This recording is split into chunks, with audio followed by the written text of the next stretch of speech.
Hello everyone. हमने stereo chemistry की series में जो फर्स्ट लेक्चर डिस्कस किया था जिसके बारे में, वो थी इसकी हिस्ट्री। तो हम इसकी हिस्ट्री के बारे में डिस्कस करेंगे, थोड़ा सा ओवरव्यू ले लेते हैं। उसके बाद हम नेक्स्ट प्रोसीड करेंगे कि क्या कॉन्स्टिट्यूशनल आइसोमर्स क्या होते हैं, स्टीरियो आइसोमर्स क्या होते हैं, और डिफरेंट मॉलिक्यूल्स को डिफरेंट 3D में रिप्रेजेंटेशन के लिए क्या क्या डिफरेंट वेज हैं। तो ये हम आगे डिस्कस करने वाले हैं। तो हिस्ट्री ऑफ स्टीरियो केमिस्ट्री में आपने क्या किया था कि सबसे पहले 1801 में हुई ने बताया था कि क्वार्ट्ज जो होता है, जो सॉलिड होता है हमारे पास सॉलिड स्टेट में, उसकी एक प्रॉपर्टी होती है हेमीहेड्रिज्म की, जिसमें absence of any plane, any centre और एनी अल्टरनेट एक्सिस होता है। तो उसके बाद एक साइंटिस्ट आए थे 1848 में, लुइस पॉस्चर। उन्होंने एक आपका प्लस माइनस का अमोनियम सोडियम टार्टरिक एसिड लेके, उसका मिक्सचर लेके उसमें से प्लेन पोलराइज लाइट को पास किया था, लेकिन रोटेशन ऑब्जर्व नहीं हुई थी उस केस में।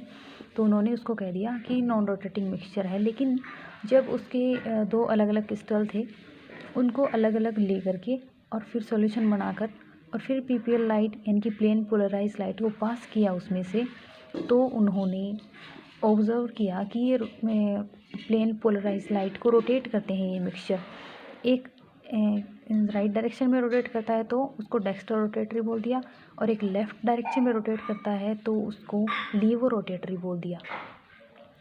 सो हम आगे देखने वाले हैं कि जो शॉर्ट प्रीव्यू वीडियो मैंने अभी डाला है थोड़ी देर पहले, तो उसका प्रीव्यू ले लें।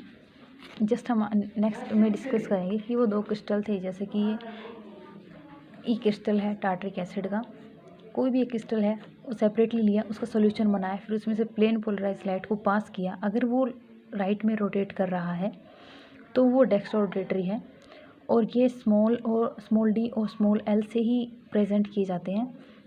इनके रिप्रेजेंटेशन के लिए जो सिंबल्स होते हैं वो स्मॉल डी और स्मॉल एल होते हैं। Small D means dextro rotatory और small L means laevo rotatory.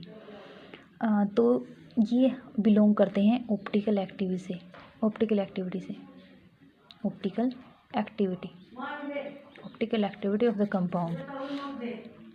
और 1874 में वॉन्टोफोर लीपेल ने मिल के प्रपोज किया था कि जो कार्बन होता है वो अपने 4 बॉन्ड बना सकता है, और 4 बॉन्ड बना सकता है, ये कैकुले ने डिस्कवर किया था। और उसके बाद ये बॉन्डिंग थ्योरी आई थी, उसमें वॉन्टोफोर लीपेल ने नोबेल प्राइज़, जिन्होंने फर्स्ट केमिस्ट्री का नोबेल प्राइज़ मिला था 1901 में, तो उन्होंने ये बताया था कि कार्बन है वो टेट्राहेड्रल नेचर का होता है, और उसके 4 बॉन्ड इस तरह से अरेंज होते हैं कि उनकी स्ट्रक्चर वो टेट्राहेड्रल होती है।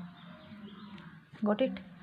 नेक्स्ट हमने ये टेबल डिस्कस की थी कि just look for stereo chemistry के लिए हम सबसे पहले करते क्या हैं। हमें पहले कंपाउंड का मोलिकुलर फॉर्मूला देखते हैं, उसके बाद कनेक्टिविटी देखते हैं। अगर मोलिकुलर फॉर्मूला सेम है तो आइसोमर्स हैं, फिर उनकी कनेक्टिविटी देखी जाएगी। अगर सेम है तो स्टीरियो आइसोमर्स हैं, और अगर उनको एक बॉन्ड के थ्रू रोटेट हम कर सकते हैं और वहीं जो ओरिजिनल कंपाउंड है वो मिल जाए हमें, तो वो कन्फर्मेशनल स्टीरियो आइसोमर्स होते हैं।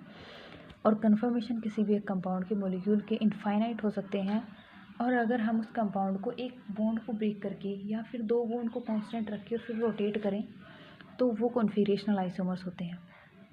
और किसी भी कंपाउंड की मॉलिक्यूल की कॉन्फिगरेशन सिर्फ और सिर्फ एक होती है। और नेक्स्ट हमने डिस्कस किया था कि अगर कोई कंपाउंड एनेंशियोमर है, डायस्टेरियोमर है, ये हम कैसे बताएंगे।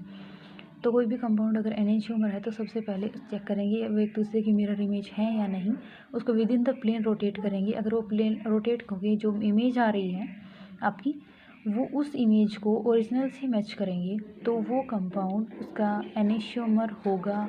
अगर उसकी मिरर इमेज नॉन सुपरइम्पोजिबल होगी, अगर वो सुपरइम्पोज कर जाती हैं तो वो आइडेंटिकल आइसोमर है, सेम वही का वही कंपाउंड है, वही मॉलिक्यूल है।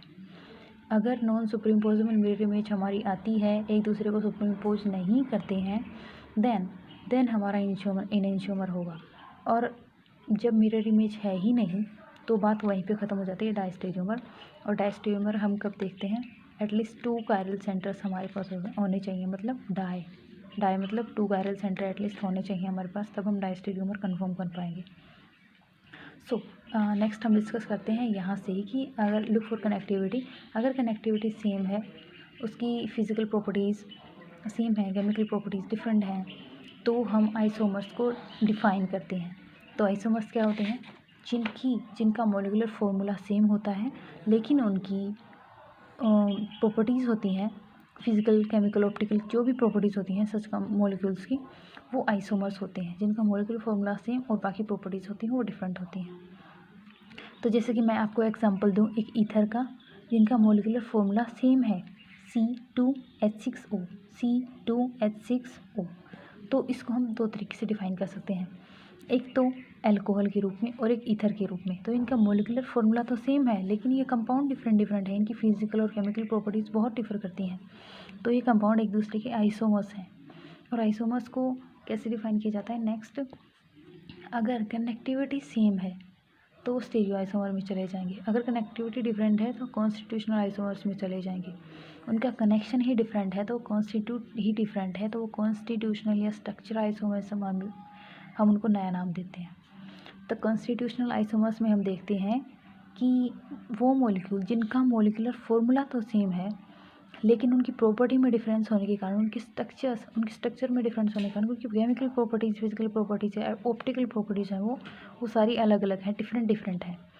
तो उनको आइडेंटिफाई करने के लिए एक शॉर्ट ट्रिक है कि पहले कनेक्टिविटी देखें किसी भी एटम्स या ग्रुप ऑफ एटम्स की।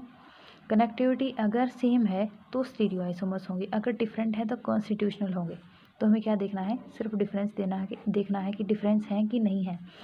अगर उनकी कनेक्टिविटी डिफरेंट है तो वो कॉन्स्टिट्यूशनल आइसोमर्स में आएंगे, और इनके कुछ सब पार्ट्स होते हैं, जैसे पोजिशनल आइसोमर्स और कुछ और से। पोजिशनल आइसोमर्स में क्या होते हैं?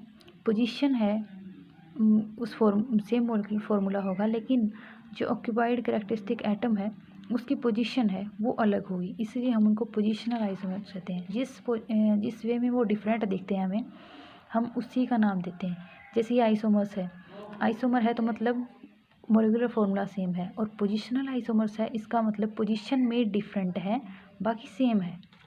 ओके, सो पोजिशनल आइसोमर्स का एक छोटा सा एग्जांपल है एन प्रोपाइल क्लोराइड और आइसोप्रोपाइल क्लोराइड, जिसमें जो एटम लगा हुआ हेटेरो एटम, उसकी पोजीशन डिफरेंट है। इसमें एक लॉन्ग चेन बना रहा है जिसे हम एन प्रोपाइल क्लोराइड बोलते हैं। 3 कार्बन एटम है तो उसके लिए प्रोपाइल क्लोराइड, और इसमें ये सेकंड कार्बन पे यानी कि आइसोप्रोपाइल क्लोराइड।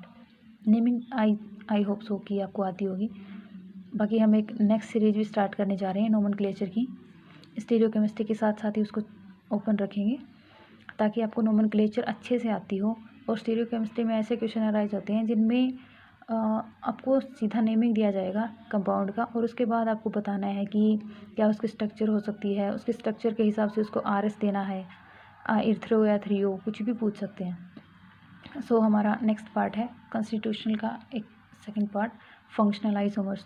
इसमें फंक्शनल ग्रुप हैं, दोनों के डिफरेंट होंगे, मॉलिक्यूलर फॉर्मूला सेम होगा, उन पर अटैचमेंट है डिफरेंट फंक्शनल ग्रुप की होगी, जैसे कि इसमें OH और इसमें ईथर।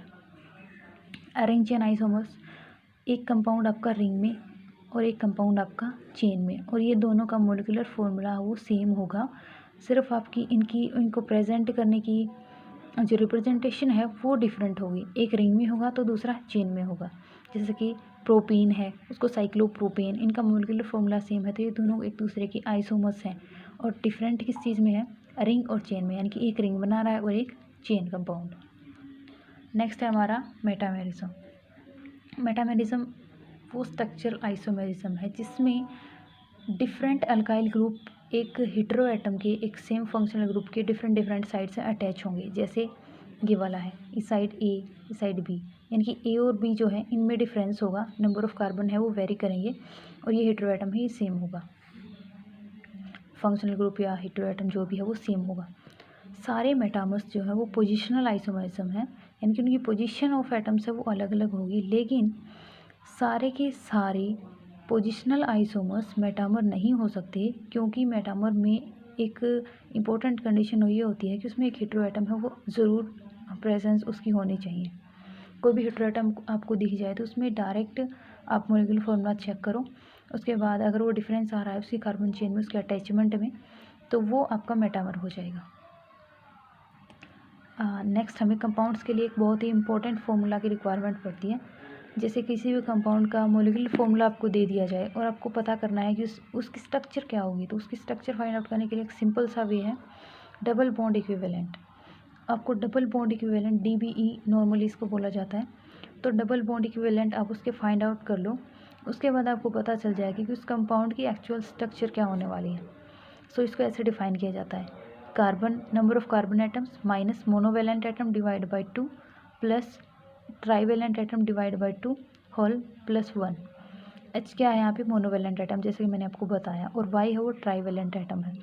फॉर एग्जांपल मैंने ये एग्जांपल ले लिया C5H12 का, इसमें कार्बन है 5 और हाइड्रोजन है 12। तो आप इसका DBE कैलकुलेट करेंगे तो 5 carbon number of carbon 5 minus monovalent atom कितने हैं 12/2 यानी कि 6 प्लस ट्राईवेलेंट कोई भी एटम आपको दिखाई नहीं दे रहा है प्लस 1।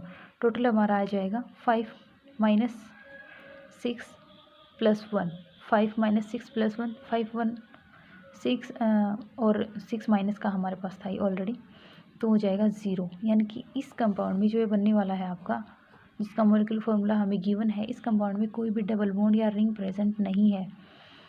और एक डबल बॉन्ड इक्विवेलेंट का मतलब होता है या तो एक डबल बॉन्ड है या फिर एक साइकिल है या रिंग है।